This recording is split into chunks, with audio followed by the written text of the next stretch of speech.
নগাঁও জিলাৰ কচুৱাৰ ইজতেমাৰ সফল সামৰণি লাখ লাখ মুছলমান লোকে বিশ্ব শান্তিৰ বাবে কৰিলে আল্লাহৰ ওচৰত দুৱা প্ৰাৰ্থনা অসমৰ ভিন্ন প্ৰান্তৰ মুছলমান লোকে অংশগ্ৰহণ কৰিলে এই দুৱা মেহফিলত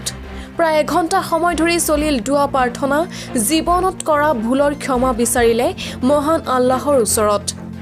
এক বিৰল দৃশ্যত পৰিণত হ'ল কচুৱা একেখন মঞ্চত লাখ লাখ মুছলমান ভক্তৰ সমাগম লাখ লাখ মুছলমানে একেলগে বিশ্ব শান্তিৰ উদ্দেশ্য আগত ৰাখি নেদেখাজনৰ ওচৰত কৰিলে দুৱা প্ৰাৰ্থনা এই দৃশ্য দেখা গ'ল নগাঁও জিলাৰ ইজতেমাস্থলীত নগাঁও জিলাৰ কচুৱাত 9 ফেব্ৰুৱাৰীৰ পৰা তিনিদিনীয়াকৈ অনুষ্ঠিত হোৱা পবিত্ৰ ইজতেমাৰ আজি সফল সামৰণি পৰে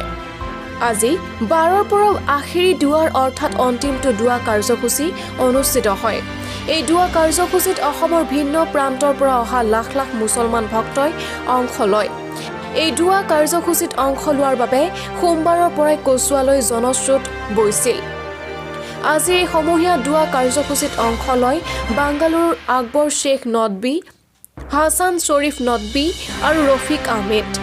উল্লেখ্য যে মধ্য অসমৰ 9খন জিলাৰ ভিত্তিত অনুষ্ঠিত হোৱা এই ইজতেমাৰ কাৰ্যসূচীসমূহ সফল কৰিবৰ বাবে বিগত 2 মাহে প্ৰচেষ্টা হাতত লৈছিল কচুৱাবাসীয়ে অসমৰ ভিন্ন প্ৰান্তৰ পৰা অহা মুছলমান লোকসকলে নিজা শ্ৰমদানেৰে নিৰ্মাণ কৰিছে মূল মণ্ডপকে ধৰি অতিথিশালা অনুসন্ধান কক্ষ আদিৰ ইজতেমাৰ দিনকেইটাত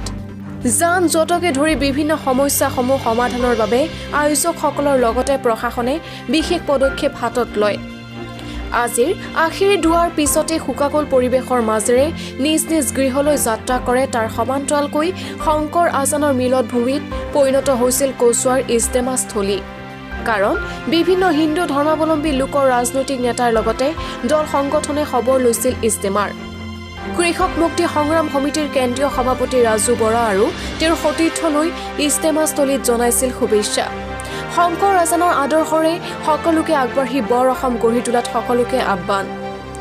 নিউজ ডেস্ক ৰিপৰ্ট বতদ্ৰোৱা লাইভ কচুৱাৰ ইজতেমালৈ আহি সঁচাই ভাল লাগিছে বৰ্তমান সময়ত যে ৰাজনীতি ৰাইজৰ মাজত যি এটা বিভ্ৰান্তি হৈ আছিলে তাৰ বিপৰীতে সকলো মানুহ ইয়াত সকলো ধৰ্ম সকলো জাতিৰ মানুহ আহি ইয়াত গোট খাইছেহি ৰাইজক চাবৰ কাৰণে আহিছে ৰাইজক সহায় সহযোগ কৰিছে আৰু এই অনুষ্ঠানটো অতি সুন্দৰভাৱে চলি আছে আমি আহি পেলাই দেখি অত্যন্ত সুখী হৈছোঁ যে ৰাজনীতিয়ে যিমানে মানুহক আঁতৰাব বিচাৰে কিন্তু ৰাইজ আঁতৰি নাযায় ৰাইজে সদায় একেলগে থাকিব বিচাৰে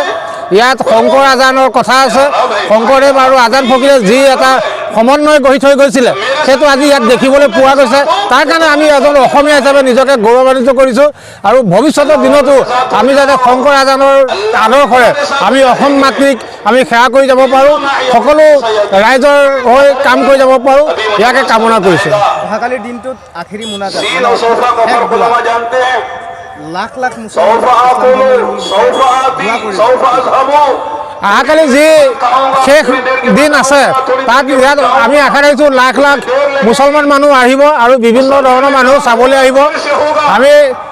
এটাই অনুৰোধ কৰিছোঁ তেওঁলোকে যাতে আমাৰ দেশখন শান্তি সম্প্ৰীতি আগুৱাই যাওক আৰু আমাৰ দেশত যাতে এই বেয়া বস্তুবিলাক নাইকিয়া হওক সকলোৰে মনত যাতে আনন্দৰ সৃষ্টি হওক শংকৰ আজানৰ সেই কথাবিলাক আকৌ পুনৰ মানুহৰ মগজুত সোমাওক ইয়াকে কামনা কৰিছোঁ